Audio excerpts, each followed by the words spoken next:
દાવાદી સમાજ વડગામ તાલુકામાં જે લાઇબ્રેરીનું ઓપનિંગ થવા જઈ રહ્યું છે તેના માટેનો આજે હું તને બતાવું કે કેવી રીતે આપણો દાવાદી સમાજનું જે લાઇબ્રેરી છે તે બતાવવા જઈ રહ્યો છું. તો તમે લાઇબ્રેરી જોઈ શકો છો. તો આજનો માહોલ છે અત્યારનો આ.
આમ તો અવસર કહેવાય.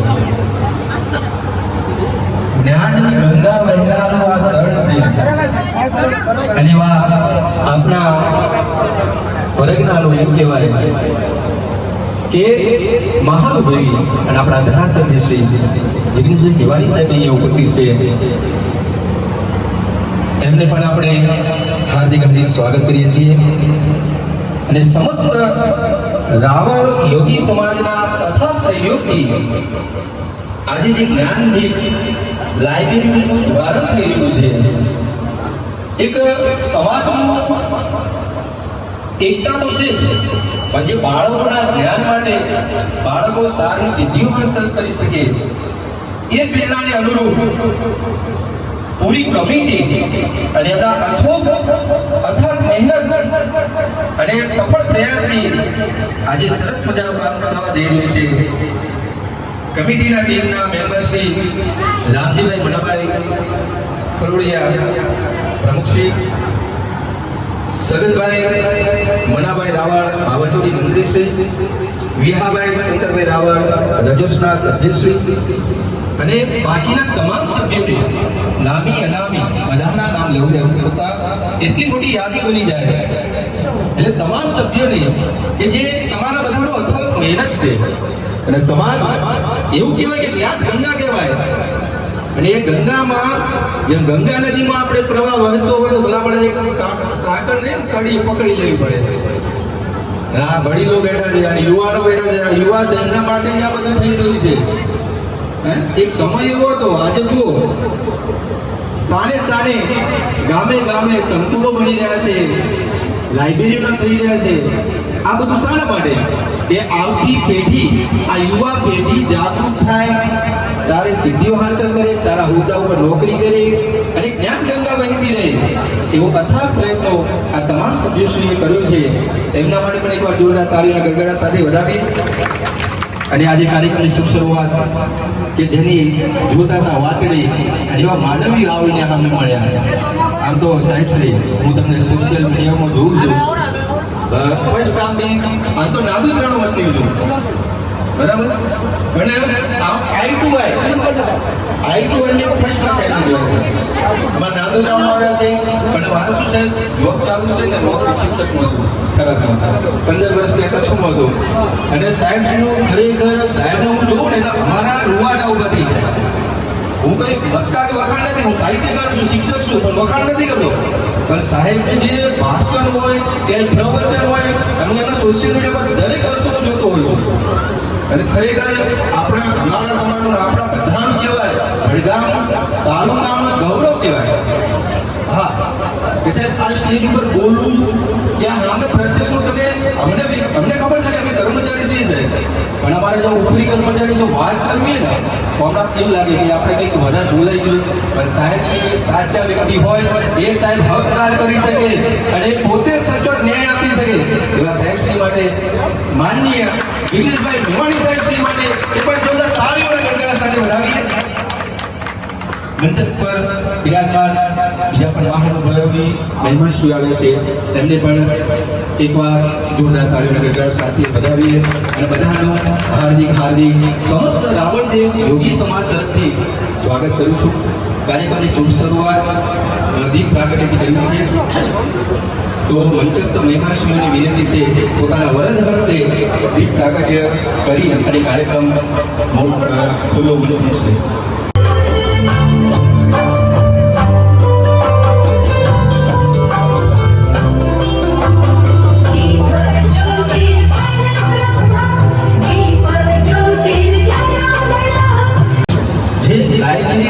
શરૂઆત કરવા માટે જે શૂન્યથી સર્જન થયું છે અને જે અથાગ પ્રયત્નો કર્યા છે પૂરી કમિટી એક પૂરેપૂરો અહેવાલ આપણને બાબુભાઈ સાહેબ શ્રી આપશે.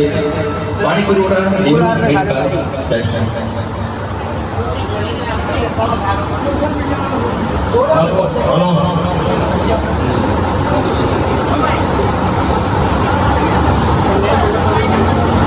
માનનીય મેવાણી સાહેબ, મંચસ્થ મહાનુભાવો, અત્રે અમારા રાવણ યોગી સમાજના અમને સર્વે પધાર્યા એમના હૃદયના ઉમળકાથી બધાનું સ્વાગત કરું છું. આજે અમારો રાવણ સમાજ એટલો બધો પ્રસાદ છે કે કોની કોઈ સીમા નથી. ટકરાયેલા વર્ગને ઉત્થાન માટે એક ભગીરથ કાર્ય કરવા અમે જઈ રહ્યા છે અને એ કાર્યમાં આપ સૌનો સાથ અને સહકાર મળશે તેવા વિચારો સાથે અમે એક જ્ઞાનદીપ લાઇબ્રેરીનું ઉદ્ઘાટન કરવા જઈ રહ્યા છે.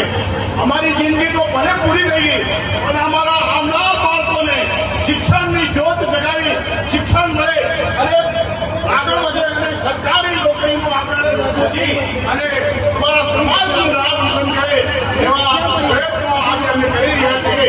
અમને વિશ્વાસ છે કે આ વડગામની લાઇબ્રેરીમાં સર્વ બંધુઓ માતાઓ આવશે અને એક આ પવિત્ર કામમાં અમને સહાયરૂપ થશે, યથાયોગ્ય ફળો આપશે અને અમારો આ સમાજ એક ઊંટ ગાડી અને મજૂરીમાં વ્યસ્ત છે. પોતાના બકાલું વેચીને પોતાનું ગુજરાન ચલાવી રહ્યા છે. આજે અમારી પાસે કોઈ મોટો રોજગાર ધંધો નથી, એ ધંધા સંસ્થા નથી, છતાં પણ અમે એક ભગીરથ કાર્યના આ જ્યોત જગાવી છે. જ્ઞાનદીપ લાઇબ્રેરીનું જે ઉદ્ઘાટન કરવામાં આપણે સાથ અને સહકાર આપ્યો છે એ બદલ સર્વનો હું આભાર માનું છું અને અમને વિશ્વાસ છે કે અમારી આ લાઇબ્રેરી એક હજુ વડવૃક્ષ બની અને બીજા સમાજને દાખલારૂપ બને એવી હું અભ્યર્થના વ્યક્ત કરું છું. આજે રાવળ સમાજ બહુ પ્રસાદ અને કતરાયેલા વર્ગ છે એ બીજાને હવા આપવા માટે અમે એક મહેનત કરી રહ્યા છીએ અને એ મહેનતનું ફળ આવનાર પેઢીને મળશે અને કોઈ પણ બહેન દીકરી આગળ વધે એવા અમે મદદ કરવા માટે તૈયાર છીએ, અમે કટિબદ્ધ છીએ અને આ લાભ નહીં મળે પણ 5 વર્ષ પછી બાળકોને એક સારી જગ્યાએ નોકરી ધંધો રોજગાર મળી રહે એવા પ્રયત્નો થશે એમને હું આશા રાખું છું. જે મંચસ્થ મહાનુભાવો અમને સહાયરૂપ થયા છે એમનો પણ અમે દિલથી ખૂબ જ આભાર માનું છું. વધુ સમય ના કરતા સમયની પાબંદી હોય એટલે વધુ ના બોલતો મારું વક્તવ્ય પૂરું કરું અને સર્વનો હું આભાર માનું. વડગામ યુવા સંગઠન પ્રમુખ હોય, રાવળ યોગી સમાજવાડી પ્રમુખ હોય, વડગામ હોય કે વડગામ રાવળ યોગી સમાજના યુવા સંગઠન તમામ હોદ્દેદારો, યુવા કમિટી ટીમ બધા સાથે આવી જાય અને સાહેબશ્રીના વરદ હસ્તે આપણે સન્માન કરી લેવાનું છે. અને આ સમગ્ર ટીમના લીડર ગોવિંદભાઈ અને કાળુભાઈ જ્યારે જ્યારે સાહેબ સન્માન કરી છે તો આપણે તાળીઓના ગડગડા સાથે બધા વધાવીએ.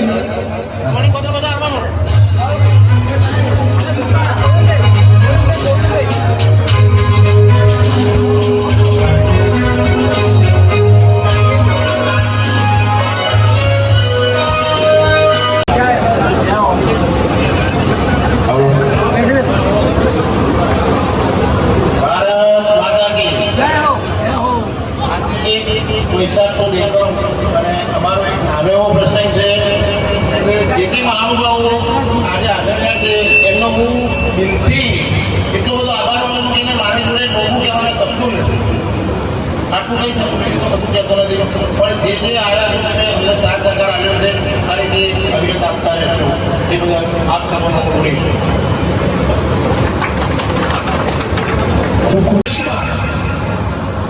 50 વર્ષ પહેલા દેવી પૂજક ઠાકોર કોળી સમાજ રાવણ સમાજની જે પરિસ્થિતિ હતી એ જ પરિસ્થિતિ અથવા એનાથી પણ વધારે ખરાબ પરિસ્થિતિ એ દલિત સમાજની હતી. વધતા સામાજિક રીતે અસ્પૃશ્યતાનો ભોગ પણ મળે, પણ ડોક્ટર બાબા સાહેબ આંબેડકરને પોતાના આદર્શ બનાવી શિક્ષિત બનો, સંગઠિત બનો અને સંઘર્ષ કરો, આ સૂત્રને પોતાના જીવનમાં એવું ઉતાર્યું કે બેંકોમાં, LICમાં, ONGCમાં, IOCમાં ટીચર, તલાટી, ટીડીઓ, મામલતદાર, પ્રાંત અધિકારી અને આજે આપણા ગુજરાતમાં લગભગ 1 ડઝનથી વધારે દલિત સમાજના IAS અધિકારીઓ છે. 1 ડઝન. આ જ રસ્તે આપણા ઠાકોર, દેવી પૂજક, આદિવાસી અને રાવણ સમાજ આગળ વધે.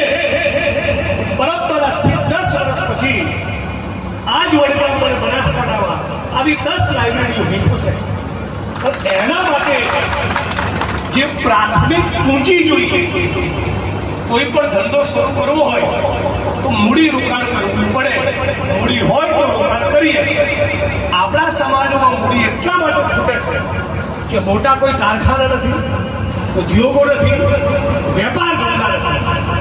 તો સમાજ જોડે 25,000 નું તમારે સંમેલન કરી રાજકીય પક્ષોનો પોતાની તાકાત બતાવવી હોય, 25,000 50,000 માણસ તમારે ભેગું કરવું હોય, આવા બીજા 4 ક્લાસીસ ખોલવા હોય, તેનો ફાળો આપવા માટે એક સરકારી કર્મચારીઓનો વર્ગ પહેલા તૈયાર કરવો પડે.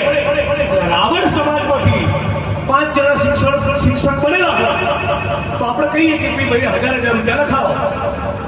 2 જણા 1.5-2 લાખનો પગાર લેતા હોય ONGC IUCમાં તો સારા ખોટા પ્રસંગે કહીએ કે 25,000 આમાં લખાવો. 2 જણા PSI PI થયેલા હોય, અમદાવાદની ક્રાઇમ બ્રાન્ચમાં નોકરી કરતું હોય તો આપણે કહીએ કે લાઇબ્રેરીમાં લાખ રૂપિયા આપજો. એટલે આપણા સામાજિક રાજકીય પ્રસંગો નીકળે એના માટે, સારા કામ માટે સરકારી કર્મચારીઓની એક ટીમ આપણે ઊભી કરવી પડે. અને એ સરકારી કર્મચારીઓની ટીમ ઊભી કરવા માટે આ જ્ઞાનદીપ લાઇબ્રેરી એક ચોક્કસ એ દિશામાં પહેલું કદમ બની રહેશે. એ વાતની મને પાકી ખાતરી છે, આશા અને અપેક્ષા. એટલે જે પણ મિત્રોના, વડીલોના સાથ સહકારથી આજે જ્ઞાનદીપ લાઇબ્રેરી બની એ તમામ લોકોને ખૂબ ખૂબ શુભેચ્છાઓ પાઠવું છું. અને ખાસ કરીને હું કહેવા માંગુ છું કે આપણી આ લાઇબ્રેરીમાંથી જે પણ યુવાન મિત્રો, ખાસ તમને કહું, જે પણ પરીક્ષા પાસ કરી તમે PSI PI, જે પણ મિત્રો પરીક્ષા પાસ કરી PSI PI બનો, મામલતદાર DDO બનો, એ આ લાઇબ્રેરીનું ઋણ ઉતારવાનું ચૂકતા નહીં. અહીંથી પરીક્ષા પાસ કરી સરકારી નોકરી બનીને તમારો પહેલો પગાર અહીંયા આપજો. પહેલો પગાર આપ્યા પછી તમારા 35,000 થી લાખ રૂપિયા સુધીની તમારો જે માસિક પગાર થાય, જે આવક થાય, એમાંથી મહિને 1,000 રૂપિયા અલગ કરજો. તો એ રકમમાંથી આ દાદાભાઈ, રામજીભાઈ, વિહાભાઈ બધા વડીલો એ બીજા 4 વિદ્યાર્થીઓને વ્યવસ્થા કરી આપશે, જેથી એમાંથી પણ કોઈ IAS કે IPS બને. બહુ જગ્યાએ